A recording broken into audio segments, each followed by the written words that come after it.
Today we're going to cover how to use the grading tool in Pack Magik. So I have uploaded a photo of the front of a Team Rocket's Mewtwo for pre-grading. If you'd like, you can also upload a photo of the back as well. I'm not going to do that today. I want to go through this quickly and smoothly, but everything I'm saying about the front also applies to the back.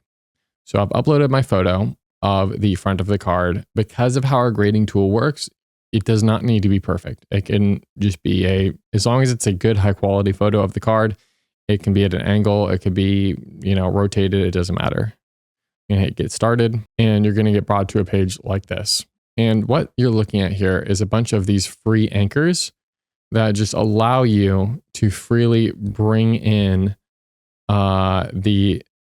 essentially the borders at any angle or rotation, so that no matter how you took the photo, no matter what angle you took the photo or rotation you took the photo, you can account for it. You can line things up.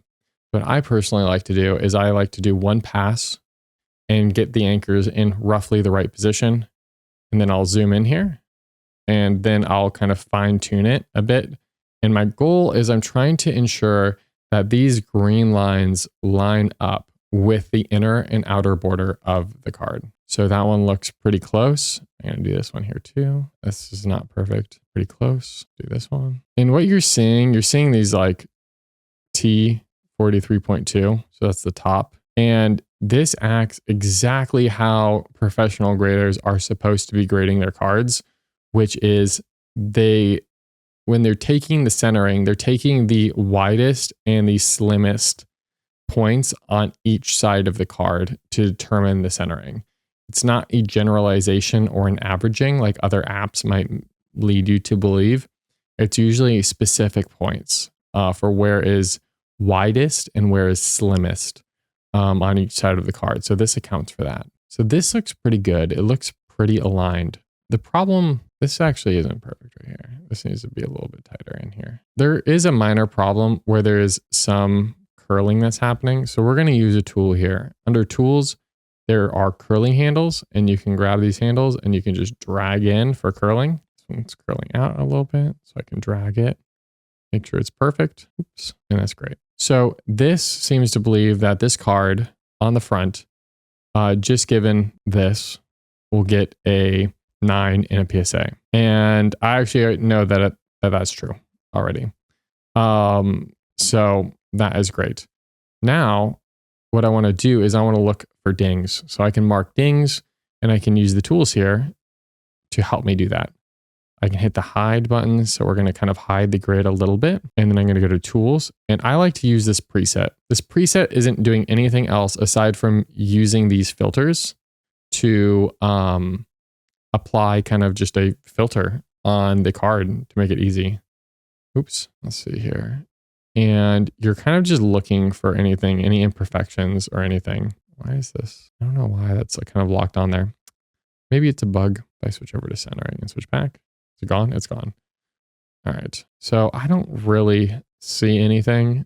I am armed with the knowledge that I've already graded this card. So I know what it should be at. And I don't see anything on the front. But you can sit here and adjust these parameters however you'd like to try and find anything wrong with the card. So you can find marks, dings, scratches, dents, imperfections, anything. And this will definitely save you in times of uncertainty, especially when shopping on a place like eBay.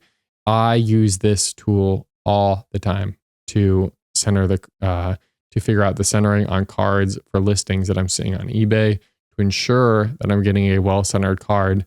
Because sometimes perspective can be tricky. It can make top or bottom, left or right appear wider or slimmer than it really is. So this tool is extremely powerful for that. So with all that being said, I think the card looks pretty good. It does say it'll get a PSA 9. And from knowing the card on the back, there's a tiny, tiny white spot. So I know it might not even get a 9. And I know that's true because I graded it and it got an 8.5. So I do know that it is an imperfect card and that the centering diagnosis is correct for what it is. If you find that your phone is getting really hot when using the centering tool, you can switch on this low power mode and it will kind of slow down some of the calculations and processing. This is a pretty heavy tool, so you might find your device gets a little warm when using it, but you can use this low power mode to help account for that. If you don't like what you did, you can always reset everything to, normal, and I can reset this too. I can also undo anything. So this little button on the top left is an undo button in case I make a mistake. These little icons, these lines show the thresholds on what will get different grades. You can also feel them. You'll feel haptics if you're doing this on your phone through the app.